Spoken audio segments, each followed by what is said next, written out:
Greetings, Math 111. Time to start on section 2.2.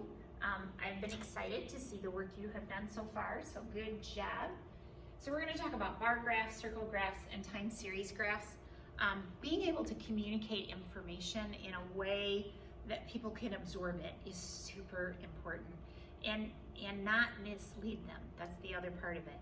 I sometimes joke that I swear that some of my promotions at General Motors came because I knew how to make graphs, I knew how to present information.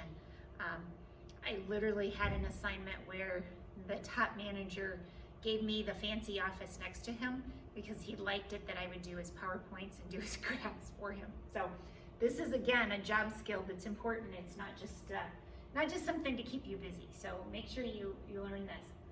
We're going to determine types of bar graphs appropriate for specific data, construct bar graphs, Pareto charts, circle graphs, and time series graphs, interpret information displayed in graphs. Histograms, so we set the stage for those in 2.1 to talk about what is a histogram, what does it look like, how do we get the data to make the frequency chart. So a little bit more, the data must be quantitative, so remember those quantitative versus qualitative words. We're going to look at certain kind of bar graphs. Bar graphs is a great place to start. They can be vertical or horizontal. Each bar needs to be the same width and uniformly spaced. However you set it up, keep it uniform, okay? If you use colors, be consistent, because again, the colors, the information, the size, the shape, all communicates to the reader. The length of the bar represents the values being displayed, and the graph is annotated with titles, labels. That's super, super important to me, is that you label the graph. If it's not properly labeled, it's worth nothing, honestly. So here's an example. And at first glance, you're like, ooh, there's a lot going on. Let's read the description. It says 2 bar graphs depicting the life expectancies for men and women born in the designated year. Let's analyze the features of this graph. Okay, so I see colors. I see a blue and a purple. It says the blue is men, the purple is for women. I might even use blue and pink because in our culture that communicates something. I think you could confuse it if you use colors that don't fit with your cultural norms, okay? So think about what culture you're communicating with. We have years, 1980, 1990, 2000, 2010. This says year of birth, okay? That's important to label what are those numbers, where do they come from? Up the side, we have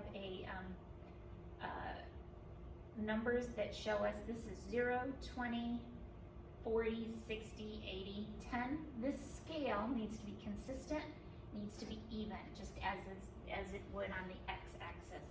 So that's the age. So we found, and I might have even put that here. It's in here, it says life expectancy, but I might have even said age at time of death to make that even more clear. Again, you want the reader to totally understand this information and not be confused. So you can see that there's a difference.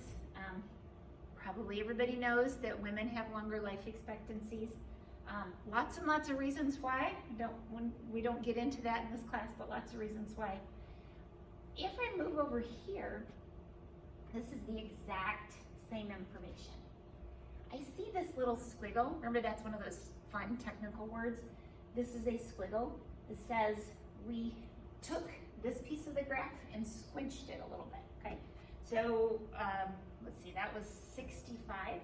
They went from here and they squished this down to this little space so that you can see those differences in age at the time of death between men and women.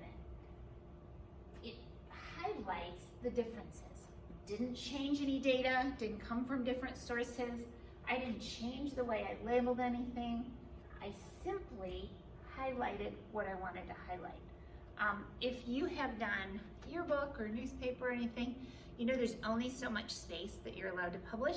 That's going to be true in reports to managers. Managers have a very short attention span. You have to communicate with them concisely and quickly. So those are called clustered bar graphs because there's 2 bars for each year. There's the life expectancy for men and women. This little squiggle, here's this. This is one of my favorite technical terms. This is called a squiggle, and it allows us to change the scale. Maybe we compact part of a graph, maybe we expand part of it, whatever. It just indicates to the reader that we're changing something. Pareto charts. This is one of my favorite kind of charts because we used those back in my General Motors days. A Pareto chart highlights what is the most important thing going on. Like how many of the issues come from a specific source so that I can deal with that source and remediate it. Example from my General Motors days, paint. Painting cars is actually pretty darn tricky, and they would find that the biggest issue in making the paint not look perfect or needing some sort of repair was dirt in the paint. Well, where does dirt come from? Well, it could be on the sheet metal parts before you paint it. It could be in the air. So they would put into place different ways to remediate in order to fix those problems. So they would actually have air filtration systems, and you had to wear like a Tyvek suit because cotton has too many little fibers that fly through the air. So we'd wear these Tyvek suits that would keep the dust down and hopefully prevent dirt. So Pareto is a bar graph, but the tallest bar or the most frequent one appears first so that you can see what the biggest issues are, okay? Another one is a pie graph or a pie chart, and it looks like a pie, right? It looks like a circle. Oh, I thought I had a good example here, but I don't. It looks like a circle. Perhaps if I wanted to find, I gave you 5 choices of ice cream and I said, what's your favorite? I could put it on a pie chart and I would see probably that the biggest slice was gonna be vanilla and then chocolate, and then we get into all these specialty ones. Maybe there's even some of you that Superman ice cream is your very favorite, okay? So that would be a pie chart. Each wedge of the circle is proportional, okay? It's a percentage, and you can break it into something that's proportional. If you've ever bought a pizza and they cut it funny, and you think, wow, that slice is bigger than another, well, that's a pie chart, okay? Somehow they thought that one piece of pizza ought to be bigger. Time series, we use time as one of the axes to say what is happening. It's usually the x-axis, the horizontal axis, and we'll have an example we go through, but we use time to look at what happened. So maybe we check your blood sugar over 2 or 3 months, and every week you would indicate what your blood sugar had been that week, or maybe it's by day, or maybe you're looking at by hour, okay? So you can break it down using time. So let's do an example. Suppose you've been walking, jogging, exercising program for 20 weeks, and for each week you have recorded the distance you covered in 30 minutes. So week 1, week 2, week 3, week 4, so on. The distance that they walked, again, what is our unit of measure? It's 30 minutes. So it isn't how fast you did 2 minutes or did 2 miles, it's how far you walked. So this is a distance. So if we were to, so first of all, if you looked at this chart, it's a bunch of numbers, right? There's 20 different weeks, you have all this data, and what does it tell you? Well, it's a little hard to tell, right? But if I put it into a graph and I put the weeks, so again, the time frame, so week 1, 2, 3, because over time, this person was trying to build up their endurance, and this is the distance. So it says distance, and in parentheses it says miles. You always need your unit of measure. So again, they did this little squiggle. Not sure it's terribly necessary, but because the person never walked less than a mile, they kind of compressed this part of the graph. But we can see kind of a trend. There's generally an uphill trend.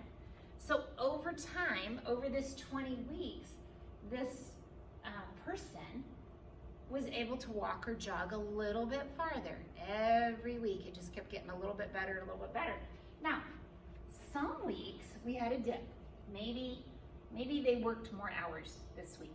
Maybe they weren't feeling well. Maybe the weather was cruddy that day. Whatever. In general, it went up, but there's some small little dips, okay? Many of you are athletes. You know that sometimes you have an injury that you have to work through, so you have to do some things to let your body repair. Well, that might be what some of these little dips are. Maybe she or he had some injuries and needed to work through them. But in general, they were going uphill. So graphs can tell us that. So it definitely has an upward trend. So time series is great for economics, finance, sociology, medicine, any place where we want to see what happens over time, okay? That's time series. Nice summary of when you might use certain graphs. All right, that was section 2-2.